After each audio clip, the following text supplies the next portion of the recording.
एक भयानक त्रासदी, बेतवा नदी पर रोजाना मौत का सफर।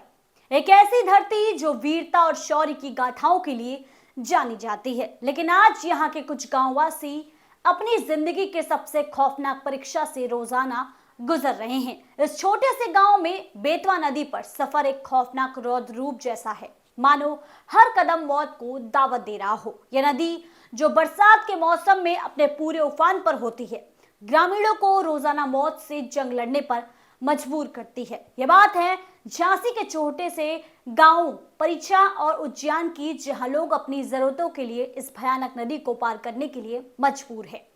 पुल की जंग और मजबूरी बनी मौत का सफर।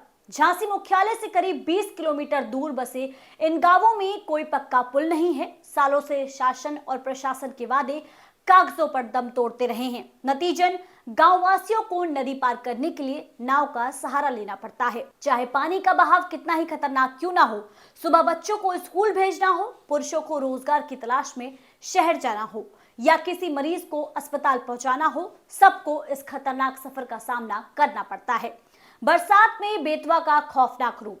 बरसात आते ही बेतवा नदी किसी दानव की तरह उफान मारती है। नाव की सवारी करना मानो मौत के मुंह में झांकने जैसा हो जाता है। कई बार अचानक तेज बहाव नावों को अस्थिर कर देता है। ग्रामीण बताते हैं कि कई घटनाओं में नाव पलटने की वजह से जाने भी गई हैं, लेकिन मजबूरी यह है कि वे इस जोखिम भरे रास्ते को छोड़ ही नहीं सकते। ग्रामीणों का दर्द। परिचा और उज्जैन गांव के लोग सालों से प्रशासन से एक पक्के पुल की गुहार लगाते रहे हैं। हर बार नेता और अधिकारी आते हैं, फोटो खिंचवाते हैं, विकास के बड़े बड़े दावे करते हैं और वादे करते हैं, लेकिन सालों बाद भी हकीकत वैसी की वैसी ही है।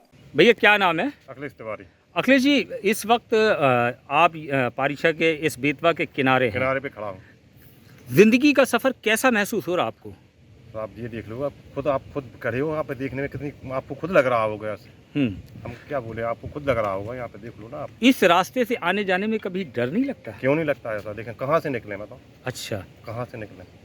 तो स्कूली बच्चे हो गए, इसी से छोटे छोटे बच्चे भी निकल रहे हैं यहीं से। और मरीज वगैरह 11 बजे 10 बजे जब भी तबीयत खराब हो जाती है, जहाँ से लेके यहीं से आने पर। रात में कभी इमरजेंसी हो जाए? इमरजेंसी आ जाती है तो बच्चे डिलीवरी होती है तो लगाते हैं 100 बोलते हैं, हाँ, एम्बुलेंस हाँ, नंबर, हाँ, वो आ जाती है। अच्छा, हाँ। कभी कोई प्रशासनिक अधिकारी यहाँ आया? कोई नहीं अभी।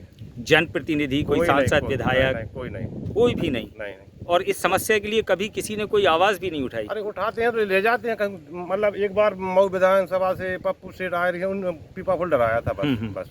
अच्छा, हाँ। चुनाव के दौरान तो लोग आते होंगे। हाँ, बस बड़ी बड़ी बातें करते हैं। सिर्फ वादे करते हैं? वादे करते हैं, कहीं कुछ नहीं। अच्छा, और कोई ऐसी चीज़ नहीं?